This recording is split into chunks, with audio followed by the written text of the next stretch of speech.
Hello everyone, जैसा कि आप सबको पता है कि यूपीएससी का मेंस का रिजल्ट आ चुका है 2025 का। तो सबसे पहले तो जिस जिस स्टूडेंट का सिलेक्शन हुआ है उसको बहुत बहुत बधाई। अब ये सवाल उठता है कि हिंदी मीडियम का रिजल्ट कैसा रहा है, क्या हिंदी मीडियम स्टूडेंट्स को सिलेक्शन हुआ है। तो पहले तो ये लिस्ट है, इसमें जिस जिसका भी रोल नंबर है उसको बहुत बहुत बधाई। अभी एग्जैक्ट डेटा नहीं है हमारे पास कि हिंदी मीडियम का कितना रिजल्ट रहा है, लेकिन जिस हिसाब से प्रीलिम्स पास हुआ है उस हिसाब से मेंस का रिजल्ट बहुत अच्छा तो नहीं रहा है, क्योंकि प्रीलिम्स में कम ही बच्चों ने पास आउट किया था। तो उसका मेन रीजन क्या रहता है कि मेंस की प्रैक्टिस कम होना, प्लस मेंस का प्रेजेंटेशन कैसे करना है कॉपी में, वो हिंदी मीडियम और इंग्लिश मीडियम में एक बिग डिफरेंस है। इंग्लिश मीडियम के लोग ज्यादा ग्राफ, फॉर्मूलाज और उनके प्रेजेंटेशन अच्छा है, लेकिन हिंदी मीडियम में ज्यादातर हम ना निबंध शैली में लिखते हैं, यानी पैराग्राफ फॉर्म में लिखते हैं। लेकिन आजकल की डिमांड है कि आप पॉइंट वाइज लिखो, आपका आंसर जितना ज्यादा देखने में एग्जामिनर को अट्रैक्ट करेगा आप उतना ही ज्यादा मार्क्स गेन करेंगे।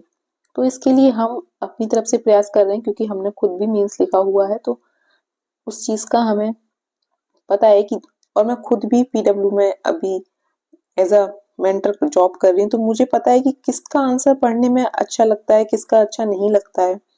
तो देखो जैसे ये आंसर है, अब अगर इसमें हम इस तरह के डायग्राम्स और इस तरह के पॉइंट फॉर्म में नहीं लिखेंगे ना, तो विश्वास करो एक दो कॉपी चेक करने के बाद ना जो एग्जामिनर होता है ना उसका मूड हो जाता है खराब।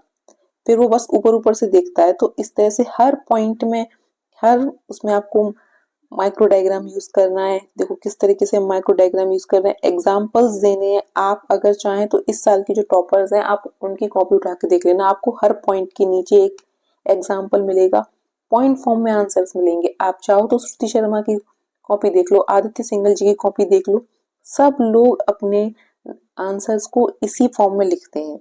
यानी कि एक हेडिंग दो, दो चार उसके कीवर्ड लिखो, उसके बाद एग्जाम्पल लिखो, खत्म। इस तरह से कुछ नया इनोवेशन यूज करो। अच्छा, एक छोटा और अच्छा आपका निष्कर्ष होना चाहिए।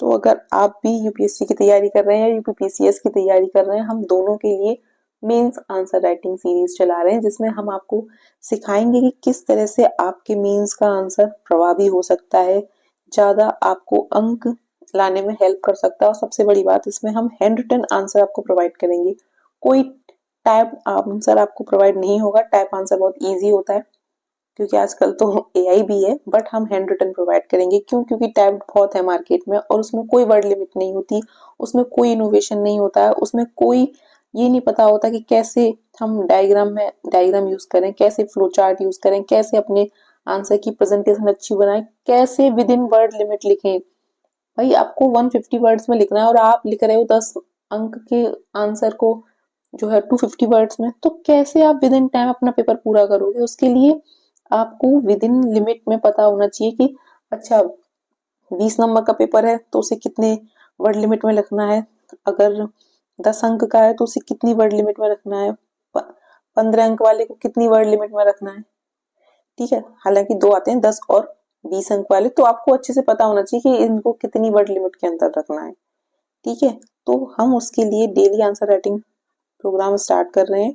ये पीवाईक्यू सीरीज भी हम ला रहे हैं, जिसमें हम पीवाईक्यूज के क्वेश्चन आपको सुबह देंगे, उसके बाद हम शाम को डिस्कशन करेंगे। आप अपनी तरफ से भी लिख के रख सकते हैं, जिससे बाद में जब आप मिलान करें तो आपको समझ में आए कि अच्छा मैं यहाँ यहाँ इस एरिया में इम्प्रूव कर सकता था या कर सकती थी। देखो मेंस का पूरा गेम प्रैक्टिस का है, जो जितनी ज्यादा मेंस आंसर राइटिंग करता है उसके सिलेक्शन के चांसेस उतनी ज्यादा बढ़ जाते हैं। और अभी सबसे अच्छा टाइम है। अगर आप सोच रहे हो कि प्रीलिम्स की बात करेंगे तो बहुत मुश्किल होता है, क्योंकि अभी दिसंबर तक का टाइम जो होता है ना वो प्रीलिम्स प्लस मेंस को लेके वो चलने का होता है। तो हमारा फोकस होना चाहिए कि प्रीलिम्स और मेंस की जो तैयारी है वो दिसंबर तक हम कंटिन्यू रखें, उसके बाद हम पूरी तरह प्रीलिम्स पर फोकस हो।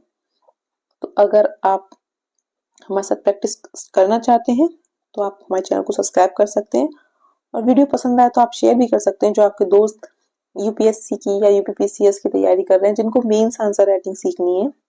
क्योंकि है ना, कई बार हमें रहता है कि प्रीलिम्स ही नहीं निकल रहा है, मेंस की तैयारी करके क्या करेंगे।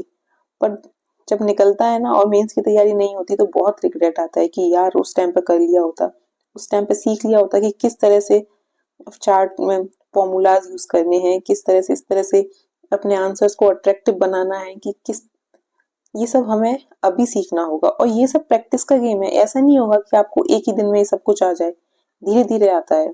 धीरे धीरे आप कीवर्ड्स का इस्तेमाल करना सीखते हो, तो उसके लिए अभी सबसे मुफीद समय है। अगर आप चाहें तो ज्वाइन कर सकते हैं।